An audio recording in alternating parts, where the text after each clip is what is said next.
Generally આપણે બધા જ ગણેશ ચતુર્થી પર તો લાડુ બનાવીએ અને ઘણીવાર ગેસ્ટ આવે ત્યારે અથવા તો આપણે લાડુ ખાવાની ઈચ્છા થાય ત્યારે પણ આપણે બનાવતા હોઈએ છીએ. પણ ઘણા બધા લોકોના લાડુ પરફેક્ટ નથી બનતા, એટલે કે લોકોના લાડુ દાંતમાં ચોટે છે, ફરસા નથી થતા અને ઘણા બધા લોકોને મુઠિયા તળવામાં જે તેલ ઉપયોગમાં લેવાય છે તે તેલ પણ પસંદ નથી હોતું. તો આ જ ડિમ્પલ્સ ડિશીસમાં જુદી જુદી 2 મેથડથી તમે ચૂરમાના લાડુ તૈયાર કરી શકશો, એ પણ મુઠિયાને તળિયા વગર, એટલે કે એકદમ ઓછા તેલમાં, અને એટલો લાડુ ફરશો કે ખાતા જ રહી જશો, મોંમાં જતાં ઓગળી જાય તેવો સુપર સોફ્ટ અને દાણેદાર. તો જેમના માટે સૌથી પહેલાં આપણે લોટ પરફેક્ટ બાંધવો જરૂરી છે અને તેમના માટે માપ પરફેક્ટ હોવું જરૂરી છે. તો 4 કપ અને વાટકાથી જોઈએ તો 2 મોટા વાટકા જેટલો આપણે ભાખરીનો લોટ લીધો છે, જેને ઘઉંનો કરકરો લોટ કહેવાય.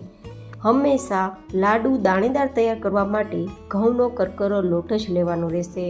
પણ હા, જો ભાખરીનો કરકરો લોટ ઘરમાં ના હોય તો તમે ઘઉંનો રોટલી બનાવવાના લોટની સાથે તમે રવો મિક્સ કરીને પણ આ લાડુ તૈયાર કરી શકો છો. હવે મોણ માટે 4 મોટી ચમચી જેટલું તેલ ઉમેરીશું. અહીંયા ખાસ ધ્યાનમાં રાખવાનું છે, મોણ આપણે ઘીનું નથી આપવાનું, તેલનું જ આપવાનું છે, જેથી લાડુ ફરસો તૈયાર થાય. હવે લોટના કણે કણમાં મોણ જાય તેના માટે બરાબર લોટને આ રીતે મસળશું અને મુઠ્ઠીમાં લોટ બંધાવા લાગે ત્યાં સુધીનું મોણ આપીશું. આ રીતે બધું જ મિક્સ થઈ ગયા બાદ એકવાર ચેક પણ કરી લેવાનું કે મુઠ્ઠી બંધાય છે કે નહીં. તો તમે જોઈ શકો છો કે ટેક્સચર એકદમ દાણેદાર છે અને મુઠ્ઠીમાં બંધાતા લોટ બંધાઈ જાય તેવું તૈયાર થયું છે. તો હવે થોડું હુંફાળું ગરમ પાણી ઉમેરીશું અને કડક લોટ તૈયાર કરીશું. હંમેશા ફરસો લાડુ તૈયાર કરવા માટે હુંફાળા ગરમ પાણીનો જ ઉપયોગ કરવો, જેથી લાડુ આપણા દાંતમાં બિલકુલ નહીં ચીપકે, અને જેટલો શક્ય હોય તેટલો લોટ કડક જ તૈયાર કરવો, જેથી લાડુ મોંમાં જતાં ઓગળી જાય તેવો સુપર સોફ્ટ સાથે દાણેદાર તૈયાર થાય.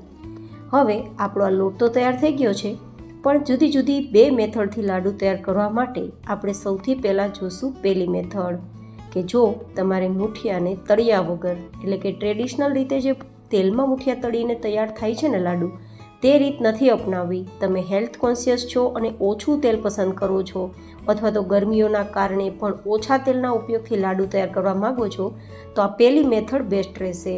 તો જેમના માટે આ રીતે નાના નાના લુવા તૈયાર કરવાના છે. તમે જોઈ શકો છો મેં એકદમ નાની સાઇઝનો બોલ તૈયાર કર્યો છે. હવે આપણે તેને શેકવાના છીએ. તો મેં અહીંયા લીધેલી છે અપ્પમ પેન, જેમાં આપણે થોડું તેલ આ રીતે લગાવીશું. બસ જ્યારે પહેલી વાર તળીએ ત્યારે થોડું તેલ વધારે જોશે, પછી આપણે એકવાર આ તવો ગરમ થઈ જાય તો બીજી બેચ તળતી વખતે વધારે તેલની જરૂર નહીં રહે. જો કે તમે આટલા પણ તેલનો ઉપયોગ ના કરવા માગો તો હજુ હું તમને બીજી મેથડ પણ બતાવીશ. અને જો કે આ જે તેલ લીધું છે ને તેનાથી પણ તમે અડધું ઓછું કરી શકો છો, એટલે કે આ જે છે તેનું અડધું રાખીને પણ તમે આ જ રીતે બધા જ લુવા ગોઠવી ઢાંકીને મીડિયમ ટુ લો ગેસની ફ્લેમ પર 2 મિનિટ થવા દેજો. તો એકદમ સરસ આપણા જે આ લુવા છે એકદમ સરસ શેકાઈ જશે. અને પછી આ રીતે સપાટી થોડી ફેરવી પણ લેવાની, જેથી બધી જ સાઈડ તે ગોલ્ડન કલર પર આવી જાય અને અંદરથી કાચા પણ ના રહે. ખાસ ધ્યાન એ રાખવાનું છે કે ગેસની ફ્લેમ આપણી શક્ય હોય તો ધીમી જ રહેવી જોઈએ, મીડિયમ પણ નહીં. બધી જ સાઈડથી આ રીતે ગોલ્ડન કલર પર આવી જાય પછી તેને તમારે નીચે લઈ લેવાના છે. એન્ડ મેક શ્યોર કે અંદર સુધી એ બિલકુલ કાચા ના હોય. તો આ રીતે આપણે બધા જ છે તે લુવા તૈયાર કરતા જશું અને શેકતા જશું, અને પછી તેને પરફેક્ટ ઠંડા કરીશું. ઠંડા થઈ ગયા બાદ હું તમને ટેક્સચર બતાવું છું. જો અંદરથી બિલકુલ કાચું નથી અને બિલકુલ તે કડક પણ નથી, તે એકદમ ફરસું છે, તેનું ઇન્ડિકેશન આપે છે કે મેં આ રીતે મુઠ્ઠીમાં દબાવતા ભૂકો થઈ જાય છે. જો જેવું પ્રેશર આપવું કે ફટાફટ ભૂકો થઈ જાય, ઇટ મીન્સ આપણો લાડુ દાણેદાર જ તૈયાર થશે અને બિલકુલ અંદરથી કાચું નથી, જેથી લાડુ ચીકણો પણ નહીં થાય ને દાંતમાં પણ નહીં ચીપકે.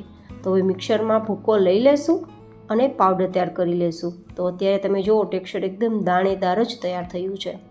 એન્ડ હા, જો મોટો ટુકડો કોઈ તમને આ રીતે લાગે તો તમારે એકવાર ચાળી પણ લેવું, પણ મને મોટો ટુકડો નથી લાગતું, તમે નથી ચાળ્યું. હવે આપણે બીજી મેથડ જોશું કે તમારી પાસે અપ્પમ પેન નથી અથવા તો આનાથી પણ ઓછું તેલ ઉપયોગમાં લેવું છે, તો તમને બીજી મેથડ બેસ્ટ કામ આપશે. તો જેમના માટે ફરીથી આપણે જે લીધેલો લોટ છે તેમાંથી થોડો લોટ લેશું, પણ અત્યારે આપણે થોડો વધારે પ્રમાણમાં લોટ લેવાનો છે આ રીતે. ને પછી બધી જ સાઈડથી એક સરખું લૂવું તૈયાર કરી અને પછી તેને વણી લેવાનું છે, જેવી રીતે આપણે ભાખરી વણીએ તે રીતે. અને તમે જોઈ શકો છો કે હું વણું છું તો પણ ક્રેક થાય છે. ઇટ મીન્સ લોટ આપણો પરફેક્ટ કડક તૈયાર થયો છે.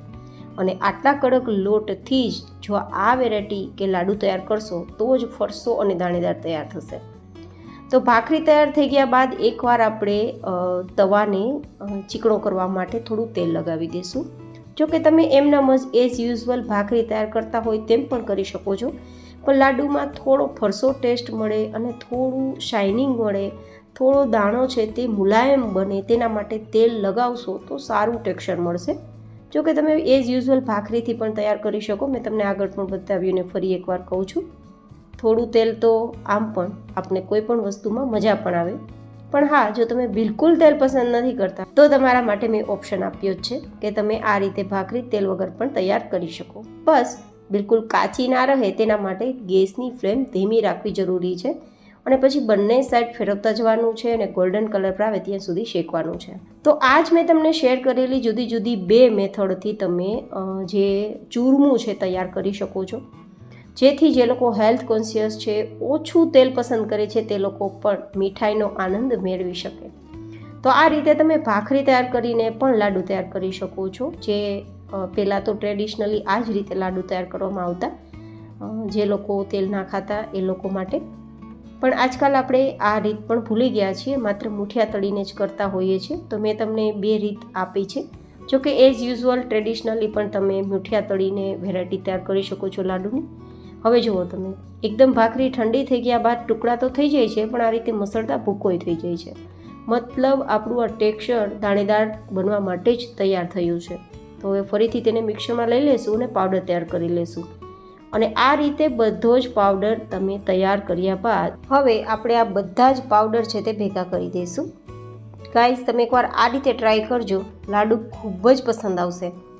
અને હવે આપણે તૈયાર કરીશું મીઠાશ માટેનો પાયો. તો જેમના માટે અડધા કપ જેટલું ઘી ગરમ કરીશું, જેમાં આપણે થોડા ડ્રાય ફ્રૂટ્સ પહેલાં રોસ્ટ કરી લઈશું.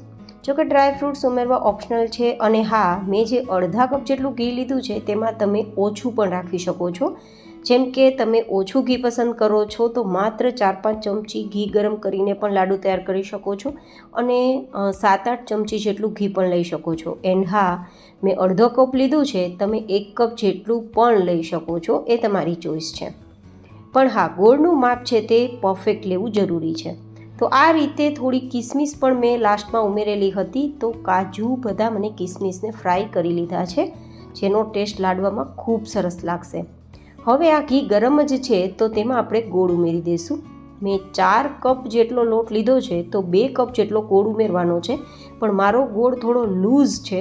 જે લૂઝ ગોળ છે તે 2 કપ બરાબર તમે માત્ર 1.5 કપ લેશો ને તો પણ ચાલશે. જો સુધારેલો ગોળ હોય તો 2 કપ લેવાનો છે, પણ લૂઝ ગોળ છે તો હું લગભગ 1.5-2 કપ જેટલો જ લઉં છું. અને આ ગોળ દેશી છે, જે વધારે સ્વાદમાં મીઠો પણ હોય છે, તો મેં આટલો જ લીધો છે. તમે 2 કપ સુધી લઈ શકો છો, તો એકદમ મીડિયમ મીઠાશવાળા લાડુ તૈયાર થશે. હવે માત્ર ગોળને ઉગાડવાનો છે અને એક ઉફાણ આવે પછી ગેસની ફ્લેમ બંધ કરી દેવાનું છે. અહીંયા ગોળનો પાયો નથી બનાવવાનો, નહીં તો લાડુ કડક થઈ જશે, ખાવામાં નરમ નહીં રહે, એ ખાસ ધ્યાન રાખવાનું. તો આપણો આ પાયો તૈયાર થઈ ગયો છે. તો તૈયાર કરેલ જે આપણું ચૂરમું છે તેમાં સૌથી પહેલાં આપણે અડધી નાની ચમચી જેટલો એલચી અને જાયફળનો પાવડર મિક્સ કરી દઈશું ફ્લેવર માટે. અને પછી જે ડ્રાયફ્રૂટ્સ આપણે ફ્રાય કરીને રાખ્યા છે ને તે પણ આ રીતે મિક્સ કરી દઈશું. અને પછી આપણો જે ઓગાળેલો ગોળ છે, ઘી ગોળ, તે પણ મિક્સ કરી દઈશું. ગાઈઝ, આ ટેસ્ટી લાડુ જે ખાશે તે વારંવાર ખાવાનું પ્રિફર કરશે, એ મારી તમને ગેરંટી છે. અને જે લોકો ટ્રેડિશનલી લાડુ તૈયાર કરે છે મુઠિયા તળીને, તે લોકો પણ જો એકવાર આ રીતે તૈયાર કરેલ લાડુ ખાઈ લેશે તો હું તમને ખાતરી આપું છું કે વારંવાર આ જ રીતે લાડુ બનાવવાનું એ તમને સજેશન આપશે. આ રીતે બધું જ મિક્સ થઈ ગયા બાદ તમે પસંદગી પ્રમાણે લાડુ તૈયાર કરી શકો છો અને ભગવાનનો ભોગ પણ ધરી શકો છો. ઉપરથી ઈચ્છા હોય તો ખસખસથી ગાર્નિશ કરી શકો છો, જે લુક પણ સારો આપે છે, ટેસ્ટ પણ સારો આપે છે અને હેલ્થ માટે પણ બેનિફિટ્સ આપે છે. હવે તમે જો કેટલો સુપર સોફ્ટ છે, ફરસો છે, કલર પણ એટલો એટ્રેક્ટિવ છે કે જોતાં જ મોંમાં પાણી આવી જાય તેવો છે. તો આજની મારી તમને આ ટ્વિસ્ટ સાથેની ચૂરમા લાડુની રેસીપી કેવી લાગે કોમેન્ટમાં બતાવવાનું બિલકુલ ના ચૂકતા. ફરી મળીશું એક નવી જેન હેલ્ધી રેસીપી સાથે. ત્યાં સુધી stay healthy and stay happy.